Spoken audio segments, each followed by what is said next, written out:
Maldição é um negócio complicado, né? Ainda mais quando esse homem lindo e amaldiçoado, sofrendo de uma doença inexplicável, descobre que a única solução está nas mãos de uma funcionária pública excluída que do dia pra noite se torna dona de um antigo livro proibido. Também é bem difícil para ele se libertar da maldição quando acidentalmente cai num feitiço do amor e tem o seu mundo virado de cabeça para baixo. Sim, esse dorama é a minha nova obsessão e você vai descobrir como o destino uniu esses dois nesse vídeo abreviando Nosso Destino.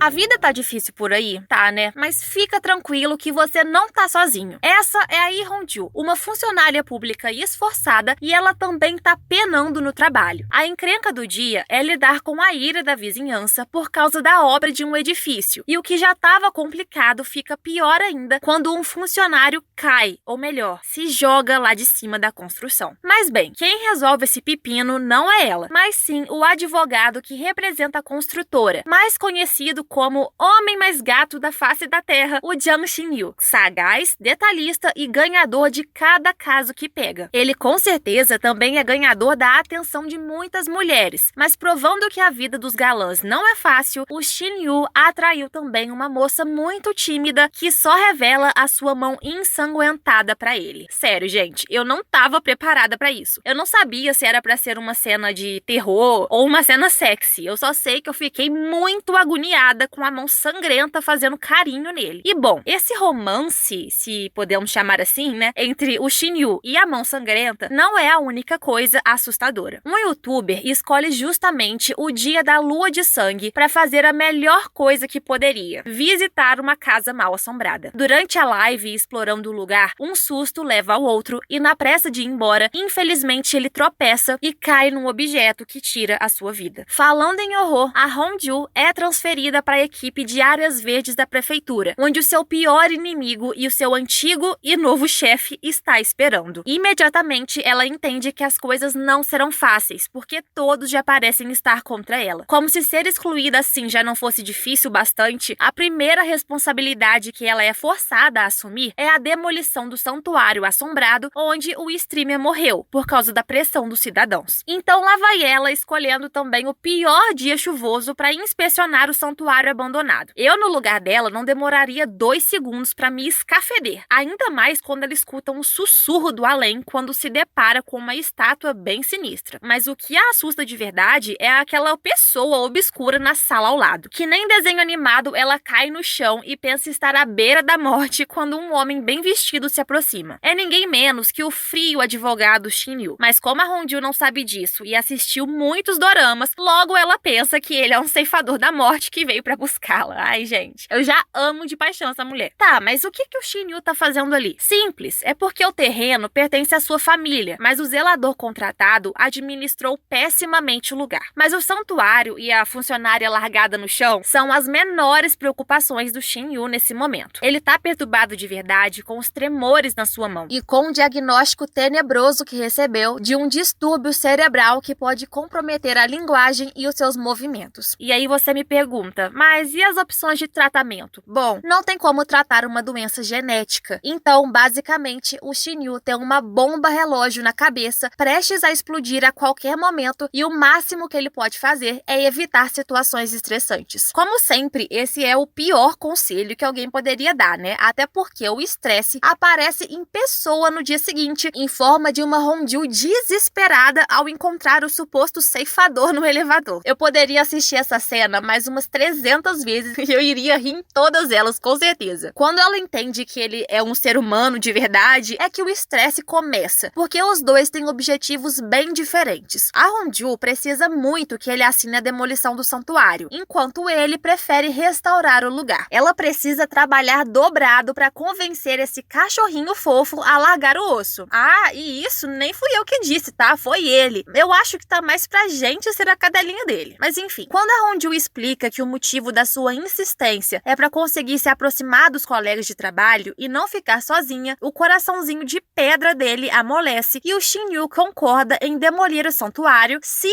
a xamã que atuava lá também permitisse. Ao se encontrar com a xamã, a Hongju recebe instantaneamente a permissão. E isso choca tanto o Shin-Yu que ele mesmo se encontra com a senhora. Em uma conversa muito misteriosa, cheia de olhos vermelhos possessivos, a xamã explica que toda a dor e maldição que acompanham o karma do Shin-Yu vão desaparecer quando a caixa escondida no santuário chegar até a verdadeira dona. E é exatamente quem ele está pensando. A mulher solitária que mais uma vez foi deixada de fora da comemoração da equipe. A Hongju tá tão chateada que ela chora agachada no meio da rua mesmo, mas não por muito tempo, porque o Shin-Yu aparece dizendo que aquela caixa misteriosa de séculos pertence a ela. Apesar de ficar desconfiada, ela aceita o presente, já que foi dado pela xamã boazinha, mas ela só aceita a caixa mesmo, tá? E não a bondade repentina do advogado oferecendo uma carona. Claro, o Shin-Yu tem outras intenções com essa aproximação. Sabendo que a caixa tem uma resposta importante para a maldição que lhe deixou doente, ele importuna a Hongju por vários dias para ela abrir a bendita da caixa. Mas apesar dela também estar curiosa sobre o que tem dentro, não importa o quanto tente, a fechadura não abre de jeito nenhum. Ela até faz uma chamada de vídeo bem maluquinha com ele para mostrar que nem abracadabra funciona. Mesmo assim, ela não joga a caixa fora porque sabe o quão doloroso é ser abandonada. A Hongju gostaria mesmo era de receber uma ligação do Jae-kyung, um funcionário galã da prefeitura. Ela tem uma queda enorme por ele. Ela e outras 100 mulheres, né? Mas a gente entende que a paixonite da Hongju tá forte mesmo quando ela cai tentando consertar uma lâmpada e imagina o Jae-kyung vindo a socorrer. Mas para sua surpresa, ao lamentar que está sozinha, como sempre, a caixa abre sozinha. Lá dentro, ela encontra um livro de feitiços dos céus escrito por uma famosa xamã há 300 anos. No dia seguinte, ela vê que o Shin-Yu foi longe demais, a perseguindo até no trabalho. Mas acontece que não é bem assim. Ele se demitiu do antigo emprego estressante e aceitou a oferta para trabalhar na prefeitura contra grandes corporações. Para poder parar de ser infernizada, ela revela logo o que encontrou na caixa. Mas agora que sabe, ele quer olhar o livro pessoalmente. Nesse ponto, ela percebe que é inútil ir contra ele, então concorda, em troca de ter a luz da sua casa consertada com muito sufoco. Ao ver o livro, o Shin-Yu pede que a Hongju dê apenas um dos feitiços. E apesar de não especificar qual deles, a gente sabe muito bem que ele se interessou pelo feitiço da cura. Nos dias seguintes, apesar da Hongju continuar se esforçando para se manter alegre e se aproximar das pessoas, mais uma vez ela acaba almoçando sozinha. Só que numa dessas, ela encontra a Na-yeon, filha do prefeito e namorada do Shin-Yu. As duas já se conhecem da escola, mas a amizade terminou mal depois que a Hongju roubou o cara que a Na-yeon gostava. Bem, isso é o que a fulana fala, né? Mas pela reação da Hongju, tem alguma coisa a mais nessa história aí. Se tem uma pessoa que deveria ter ficado de fora, já que não é da conta dele, é o Shin-Yu. Mas ele faz os pontos caírem grosseiramente no meu queridômetro quando é um estúpido gratuitamente com a Hongju, dizendo que ela faz por onde pra ser solitária. Ah, olha só quem que passou de advogado pra juiz sem nem saber de nada. Se toca, meu filho. Eu, hein? Isso porque ele precisa que a Hongju o ajude lançando um feitiço, hein? Imagina se não precisasse. Mas ó, ele não quer nem saber. O Shin-Yu vê de pertinho a Hongju confessando seu amor pro galã da prefeitura e em seguida sendo rejeitada. E ao invés de simplesmente ignorar e seguir em frente à vida dele, não, o boboca faz questão de provocar por ela ficar entusiasmada com os menores gestos de gentileza. As coisas ficam ainda piores quando se espalha pela prefeitura o vídeo da Hongju sendo rejeitada, e assim ela se torna a principal fofoca. Como se sofrer nas mãos dessas pragas do escritório já não fosse o bastante, né, tadinha? E o que uma garota que tem um livro de feitiços deve fazer quando chega no fundo do poço? Ora bolas, lançar um feitiço do amor para conquistar a sua paixão, é claro. Isso mesmo, a Hongju tá no meio do seu ritual quando o Shin-Yu tem uma crise no volante. Sim, é a mão sangrenta o assombrando de novo, o fazendo perder o controle do carro e bater no recém-decorado canteiro projetado pela Hongju. Ele estava indo encontrar com a namorada e mais uma vez, nos 2 anos de namoro, ele atrasa os planos do casamento tentando esconder a sua doença. E conta a Hongju, no dia seguinte ela vai trabalhar esperançosa, armada com a sua poção do amor e a despejando no copo que o Jae-kyung usaria na reunião. Afinal, o que poderia dar errado com esse plano perfeito? Além dela não ver se o alvo bebeu a água, já que foi chamada para inspecionar os destroços do canteiro. Ah,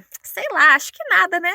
Naturalmente, a Hongju vai consultar o novo advogado da prefeitura, soltando fogo pelas ventas, querendo processar o lunático que colidiu com as suas lindas flores. E claro que mais brigas acontecem quando ele conta que causou o acidente. O choque só é maior quando ele manda ela repassar as tarefas do dia para algum desocupado e tirar uma folga para viajarem juntos. Afinal, ele quer testar o seu feitiço o mais rápido possível. Enquanto ela arruma a mala, o Shin-Yu percebe que o feitiço do amor está faltando. E os dois então entram numa cena clássica de dorama, brigando pelo livro e caindo no sofá. O que é que eu posso dizer sobre essa sua reação, hein, senhor Shin-Yu? Anotando aqui também essa preocupação toda que você tá tendo com a Hongju desmaiada de sono durante a viagem. Quando chegam na maravilhosa casa de férias dele, nada de churrasco que nem ela pensava. Eles vão logo procurar no bosque o ingrediente específico pro feitiço funcionar. E ele admite que sim, tá desesperado a ponto de fazer qualquer coisa. A Hongju então entende que ele quer usar o feitiço da cura e, sentindo pena dele, os dois se esforçam juntos para alcançar a flor em outro momento de dorama. Ó, tô de olho em vocês dois, hein? É noite de lua cheia e o Shin-Yu aparece de terno e a Hongju de vestido branco. E não, isso não é uma proposta de casamento. Eles estão lá para lançar o feitiço. Com toda aquela atmosfera mágica, cheia de olhares intensos, eles completam o ritual, mas o Shin-Yu não sabe dizer se funcionou. Quer dizer, o coração dele acelerou e ele tá estranho, do nada elogiando como ela ficou linda no vestido. Mas nada além disso e de um sonho que tem tudo para estar conectado com a sua vida passada. Quando a viagem chega ao fim, a Hongju recebe uma ligação do Jae-kyung pedindo para se encontrarem um dia depois do trabalho. Depois de ter descoberto quem foram as fofoqueiras maldosas e ter metido um belo de um fumo nelas, o Jae-kyung se sentiu mal pela Hongju, mas para ela, aquela ligação só tinha um significado. O feitiço do amor deu certo, então o Shin-Yu poderia se animar que logo ele estaria curado também. Olha, não sei se ele parece muito animado não, parece mais ciumento pela reação da Hongju?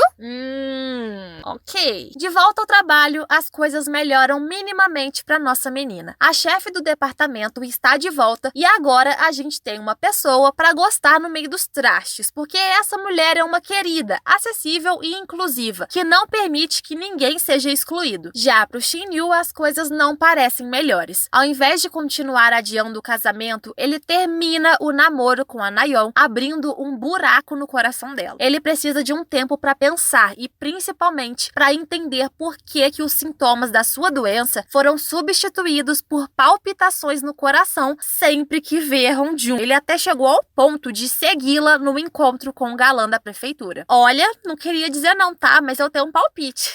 E ele, pelo visto, tem o mesmo pensamento alarmante que eu. E a sua suspeita é confirmada quando verifica a gravação da câmera de segurança. Sim, quem bebeu a água com a poção do amor foi ele. Isso explica tudo e ele não perde tempo em ir até a casa da Hongju para compartilhar o que acabou de descobrir. O queixo dela só falta cair porque definitivamente isso não estava nos planos. Depois do choque, vem a irritação. Como assim o feitiço foi desperdiçado na pessoa errada? Ah, mas pode acreditar, o Shin-Yu tá insatisfeito do mesmo jeito. Mas agora que a Hongju já tirou a sua bala do amor, como ele diz, ela precisa assumir a responsabilidade e encontrar uma maneira de quebrar o feitiço. Afinal, ele nem consegue ir embora porque já sente saudades. E o feitiço poderoso esse, hein? O cara já tá cantando músicas de amor no escritório, fica com um ciúmes incontrolável só de imaginar o Jae-kyung encontrando a Hongju e até leva café pro departamento dela como uma desculpa pra vila. A Hongju quase o arrasta pelos cabelos pra dar uma bronca, mas ele retruca que não consegue controlar os seus sentimentos e nem o seu coração disparado, mesmo que queira. Eu realmente não sei o que me deixa mais louca da cabeça. A cara séria do Shin-Yu recitando as frases mais cafonas possíveis contra a sua vontade, ou a Hong-Joo morrendo de desespero ouvindo tudo. É então que ela tem uma ótima ideia, sugerindo que ele beba muita água para eliminar a poção. Mas, obviamente, nenhuma quantidade infinita de xixi quebraria o feitiço. E pode acreditar, ele tentou com muita vontade. Pelo menos esse grude todo veio numa hora útil. Voltando para casa, a Hong-Joo foge assustada de alguém a seguindo e acaba no abraço do Shin-Yu, que não aguentou ficar longe. Ele gosta tanto dela que abusou do seu poder no trabalho para passar na frente o pedido dela sobre o conserto das luzes do beco. E graças a isso, eles encontram o celular que ela perdeu na correria. Ele vê uma foto dela mais jovem e fica surpreso ao notar como ela é igual à menininha que constantemente aparece em seus sonhos colhendo frutas com um garoto. Mas bem, de volta ao assunto principal. Como a opção do xixi não funcionou, é melhor eles visitarem quem poderia ter uma saída melhor, a xamã. A senhora só dá a resposta para Hong-Joo e ela percebe que tá mesmo em apuros porque o livro avisa que um desastre vai acontecer com quem reverter um feitiço precipitadamente. Vendo como o Shin-Yu tá à beira do desespero, ela até dá umas dicas, sabe, em forma de mímica, para compartilhar o que a xamã disse, mas ele não decifra o mistério. Mais tarde, a Hong-Joo descobre que tem um novo morador simpático no andar de baixo e tem a agradável surpresa de descobrir que é o Jae-kyung, incrivelmente também parecendo feliz com a coincidência. E não tanto por coincidência, temos o Shin-Yu. Se antes ele tinha grudado que nem chiclete na Hong-Joo, agora ele virou a própria cola super bonder ambulante. Ele a segue até a praia, onde ela foi prestar uma homenagem emocionada ao seu falecido pai. É só quando ela o encara naquele brilho sonhador do pôr do sol que o Shin-Yu junta as pistas e entende a resposta. Os seus destinos não podem se separar e só os resta aceitar isso. A Hong-Joo vai para uma barraquinha e o Shin-Yu também aparece sem ser convidado. Pelo menos, quando ela conta o motivo de estar ali, ele mostra que tem um pingo de consciência e participa quietinho do memorial improvisado do pai dela, evitando só a bebida por causa da sua doença genética. Só que ela não segue o mesmo caminho e acaba bêbada na praia com ele. Lá, os dois decidem lutar contra esse tal destino inseparável porque não têm o menor interesse um no outro. Mas o primeiro obstáculo pro coraçãozinho do Shin-Yu vem rápido até demais, porque voltando pra casa de táxi, a Hong-Joo se aconchega no ombro dele e inconscientemente deixa escapar que ele é um baita de um cheiroso. E claro que esse safado não perde a chance e de propósito ele perfuma o pescocinho com seu cheiro amadeirado antes de chamá-la até a sua sala. E ao invés de se concentrar em ajudá-la,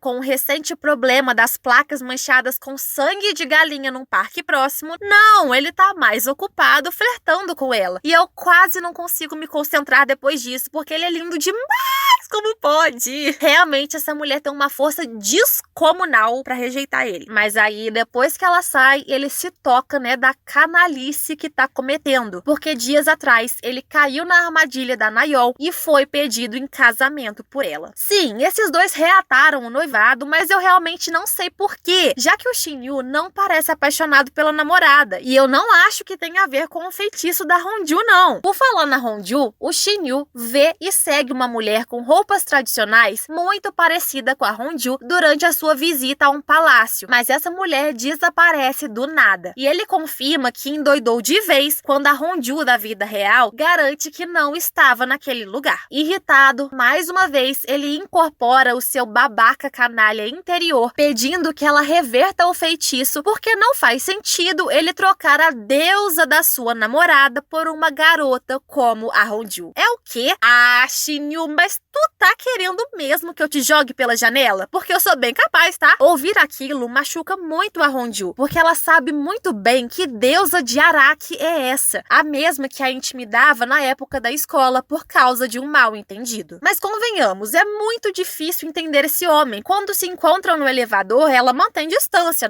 assim como ele pediu. Mas no minuto seguinte, ele tá lá implorando que almocem juntos uma última vez antes de seguir em frente. E ela tá disposta a fazer isso mesmo, tá? chegar deixando muito claro que o real destino dela está no primeiro andar, e ela se empolga mais tarde plantando flores no jardim de casa para impressionar o Jae-kyung, que acabou de chegar do trabalho. Quando ele a convida para um jantar caseiro, a Hong-ju não segura a animação e aproveita para conversar e conhecê-lo melhor. Apesar do cara ser bem direto e reto na maioria das vezes, eles têm um bom momento juntos antes de serem interrompidos pelas várias ligações do Shin-yu, que não desiste até escutar a voz da Hong-ju. Claro que ele fica verde de ciúmes ao ouvir que ela tá com outro homem e tendo a ousadia de desligar na cara dele. Isso aí, Hong-ju, faz ele suar. Ah, gente, ele tá merecendo ser ignorado um pouquinho depois de ter sido tão vacilão. Todo desgraçado da cabeça, o Shin-yu tenta esquecê-la na vida noturna junto com o amigo, mas o efeito é totalmente contrário. As bebidas só servem para lembrá-lo do momento vulnerável da Hong-ju se abrindo com ele no táxi dias atrás. Nem só de conversas amadeiradas eles falaram. Ela se abriu contando como se sente culpada pela morte do pai, que perdeu a vida salvando 2 crianças se afogando. O Shin-yu se sensibiliza quando ela lamenta que nada disso teria acontecido se tivesse tolerado o bullying, continuado na escola e não saísse de barco com o pai naquele dia. No presente, ao invés de voltar para casa, o Shin-yu vai atrás da Hong-ju e não a deixa se afastar dessa vez. Nesse momento, o Jae-kyung aparece e o clima fica tenso, porque o Shin-yu de repente começa a marcar território e o galã o repreende por agir daquele jeito quando tem namorada. A Hong-ju oferece levá-lo para casa antes que as coisas piorem e eles param na pracinha para ele melhorar do enjoo. Ali, ele incorpora o manhoso interior e pede para ser escolhido, porque também está sozinho por dentro. A Hong-ju o olha com tristeza e leva em consideração tudo que ele disse, sobre estar sentindo coisas que não são verdadeiras. E por isso, ela marca um encontro na próxima lua cheia para fazer o feitiço de anulação de desastres. Quando ele fica todo tristonho e pergunta se ela nunca sentiu nada por ele, o meu coração desce uma montanha russa a 100 km por hora. Por mais que queira esconder, a rosácea não deixa. A Hong-ju fica toda vermelha e o Shin-yu entende o sinal, pronto para pôr em prática o seu hábito de bêbado: beijar a pessoa na sua frente. A próxima coisa que a gente sabe é que o Shin-yu acorda sem roupa em casa e sem lembrar do que aconteceu. Ele imagina 2 cenários possíveis. Ou a Hong-ju o chutou apavorada, ou ele mostrou que estava com fome e devorou a boca dela com um beijo que tem o molho, sabe? Que tem o tempero no ponto certo, fazendo a gente passar mal. A mente dele quer mais acreditar que os dois tiveram uma noite de amor e carícias, mas na realidade o tombo do Shin-yu veio e o nosso também. Ele desmaiou no colo dela e só sobrou a Hong-ju arrastar o seu pincher ciumento tamanho geladeira Electrolux pra casa. Na manhã seguinte, percebendo a amnésia dele, ela continua o pendurando na dúvida para uma leve tortura psicológica. Mas quem tá torturando a gente de verdade com uma chantagem emocional barata é a Songamonga da Nayeon, que se encontrou com a Hong-ju e pediu desculpas pelo que fez no passado, sem saber da fatalidade com o pai dela. Por mim, essa falsinha pode chorar até 200 litros de lágrimas que eu não confio. Cara, olha só o jeito que ela muda completamente quando o Shin-yu aparece. É tão desconfortável estar ali entre eles que a Hong-ju sai primeiro, encontrando o Jae-kyung do lado de fora e saindo para almoçar junto com ele. Ele pergunta qual é o relacionamento entre a Hong-ju e o Shin-yu e ela esclarece que tudo vai terminar na noite de lua cheia. Por falar nisso, a noite em questão chega. Enquanto se arruma, a Hong-ju pensa sobre o que aconteceu depois que deixou o Shin-yu em casa bêbado. Acontece que ele assumiu que não queria desfazer o feitiço do amor, porque ela foi a primeira pessoa que fez o coração dele acelerar de verdade e sentir vontade de chorar por causa de saudades. Gente, ele confessou que está verdadeiramente apaixonado e que não é por causa do feitiço. A Hong-ju então ficou totalmente biruta das ideias, E eu entendo, porque como que você recebe uma declaração assim sem ficar com frio na barriga? Mas ela se força a acreditar que mesmo parecendo tão sincero, ele estava só bêbado e apenas enfeitiçado. Então, como combinado, os dois se encontram no parque para desfazer o desastre, mas na hora H, o Shin-yu enrola o máximo que pode. Quando a Hong-ju finalmente prepara os itens e entra no clima, uma mulher desesperada aparece pedindo ajuda para encontrar o seu cachorrinho. E bem, esse cachorrinho tá mais para um lobo, e mesmo assustado, o Shin-yu protege a Hong-ju e aproveita a chance para abraçá-lo, Porque ele não é bobo nem nada. O coração dele tá tão desesperado com aquele momento, mas outro serzinho é quem dá o que ele tanto queria. Lambejos.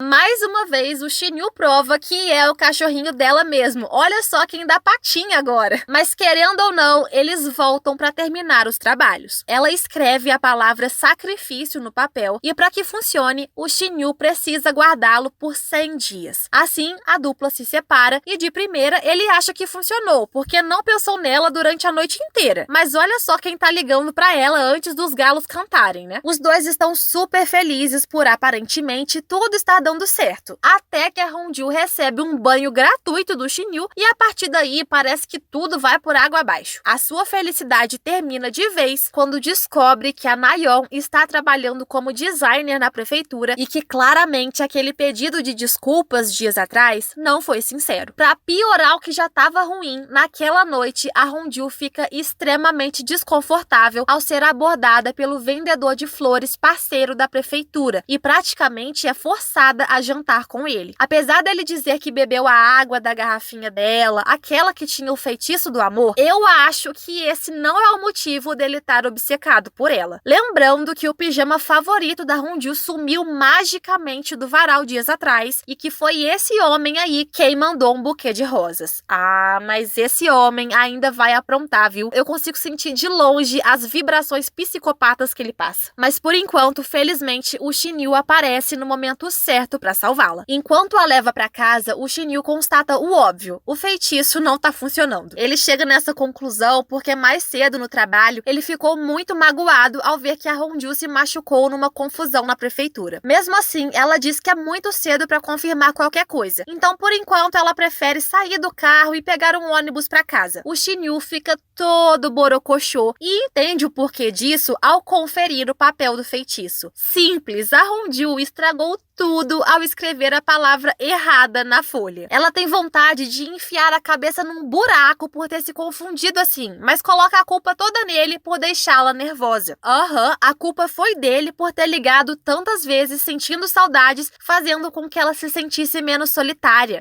A culpa foi dele por dizer que estava apaixonado. E nesse momento, adivinha só quem chega? O Jae-kyung, que não chove nem molha, né? Porque ele rejeitou a Hongju, mas não deixa que outras pessoas se aproximem também. Ele acha muito ruim o Shin-Yu estar ali e quando o manda ir embora porque as coisas já se resolveram, ele diz: não, eu não vou embora porque eu amo a Hongju. Eita, se controla, Jung-Shin-Yu!